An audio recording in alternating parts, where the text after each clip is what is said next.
back to Money Talks. I'm Mia Lee, escort, stripper, CPA, and recovered banker. Today, I want to talk about bonds because bonds are such an important component of a diversified investment portfolio. Bonds are a really conservative investment choice, safer than equities, and they're really ideal when you want to play it safe with your money. When you buy bonds, you're essentially locking in a fixed interest rate. The value of that bond is going to go up and down with market interest rates. If interest rates go up, the bond that you bought at a fixed interest rate is going to lose value, and similarly, if interest rates go down, the bond that you bought at a fixed interest rate is going to increase in value.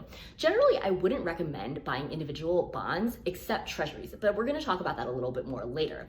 Instead, I generally advise people to buy corporate bond ETFs because it gives you diversification across entire markets of corporate bonds. You don't have to worry about one company defaulting or one company being downgraded and the value of that bond going down or going to zero. This is a good time to talk about the inverse correlation between bond values and interest rates. It boils down to this. When market interest rates rise, the value of bonds fall because they offer lower returns relative to newer bonds that are being issued reflective of current market interest rates. Conversely, when interest rates drop, existing bond values will rise because they're issued at higher interest rates than what newly issued bonds are paying. Let's talk about the different types of bonds. You have treasuries, municipal bonds or munis, and you have corporate bonds. US Treasury bonds in the financial world are considered a proxy for risk-free rates of return because the United States government has never defaulted on a bond. Those of us like me who have worked in finance long enough were around for things like Argentina's bond default. But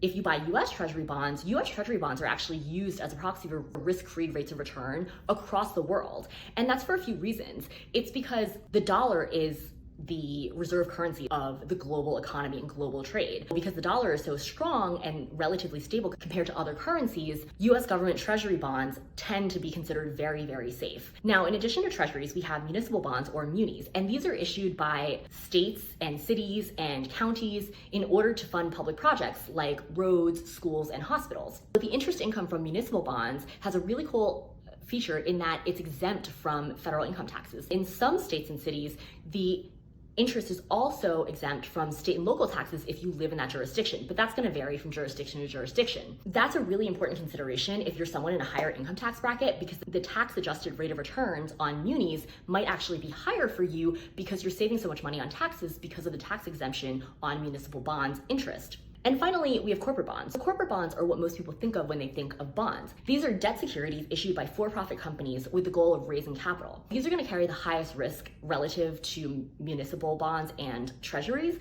because there's obviously more risk that an individual company might default versus the US federal government. Just like you as an individual have a FICO score, your FICO score is issued to you to determine your credit worthiness, and that FICO score is issued to you by 3 credit rating agencies. So that's Experian, TransUnion, and Equifax. Similarly, corporate bonds are also issued credit ratings by another set of agencies. So that's Standard & Poor's or S&P, Moody's, and Fitch. And your personal FICO score is on a scale of 300 to 850, but corporate bonds are rated on a letter scale from AAA to D, where AAA is the highest, and that's what we call investment grade, and D is the lowest.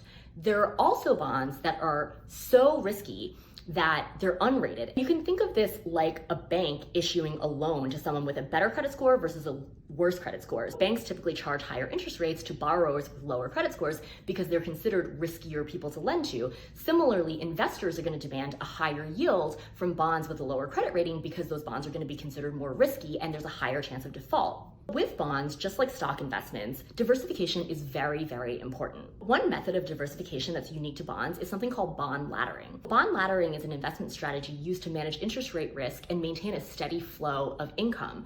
And it involves purchasing bonds with different dates, effectively creating a ladder where bonds mature at different intervals. So the strategy can be really helpful for investors who want to maintain regular income and are looking to minimize the impact of inflation and fluctuating interest rates. Let's talk about bonds versus bond funds and weighing the pros and cons of these. Corporate bonds are sold in $1,000 increments, which means to achieve any kind of diversification, just like buying a share of every single stock in the S&P, it's not realistic for most of us retail investors. Instead, it makes more sense to buy a bond ETF. If you want to gain total market exposure, an example of an ETF that would allow you to do that is the Vanguard Total Bond Market ETF. In addition to diversifying by buying bond ETFs for corporate bonds, you can actually make your own bond ladder with treasuries because they're sold in much lower increments. The reason you might want to do this is because exchange traded funds still charge you fees to administer that fund and give you that exposure and pool your money with other investors.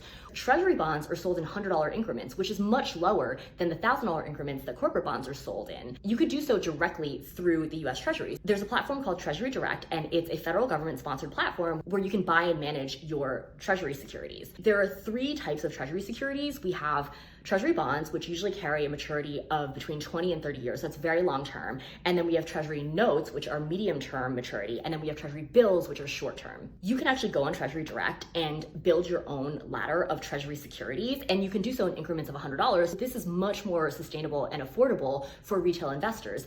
And if you wanted to go this in depth and take this approach rather than buying a Treasury ETF, it's doable just because it's not cost prohibitive to do so and achieve bond laddering via Treasuries. Now, municipal bonds kind of go the other way. Municipal bonds are issued by state and local governments to fund projects like schools and highways. Municipal bonds are actually sold in increments of $5,000. Those are actually more expensive than corporate bonds. Municipal bonds come in 2 forms. There are general obligation bonds and revenue bonds. General obligation bonds are repaid by that state or locality just from their general revenue fund and taxes. Revenue bonds are repaid from the specific revenue stream from a certain infrastructure project. For example, if you were to buy a $5,000 highway bond, then your interest and principal payments would be repaid from the tolls from that road. That's an example of a revenue specific bond. Whereas if you were to buy a $5,000 general obligation bond from the state of California, you're going to get repaid from just the state of California and their general budget for repaying bonds and bond interest. What if you want to buy bonds that mature sooner than 10, 20, or 30 years? When companies and governments issue bonds, they're going to be very long term. They can go on for decades. But let's say you wanted to buy corporate bonds or treasury bonds that mature next year or in 3 years. You can do so through secondary markets, and you can do that through brokerage houses like a Fidelity or a Charles Schwab. And that's because other investors might want to sell their bonds. So let's say an investor bought a 30-year treasury bond, but they don't want to wait 30 years to get repaid. They can sell that treasury bond on a secondary market through their broker. And then you, as an investor on the other side of that trade, could then buy that person's bond. Because bonds have such a long time to maturity, you really want to consider the impact of inflation. You want to make sure you're getting $1,000 a month or $1,000 a quarter from these bond ladders during your retirement. You need to keep in mind that $1,000 is not going to be worth in 20 years what it's worth today because of inflation. So you want to factor that into how many bonds you buy for your bond ladder if you are using this as an income stream during your retirement. I'm Mia Lee. You can take the girl off Wall Street, but you can't take the banker out of the whore. Leave me your comments, questions, and suggestions for future content.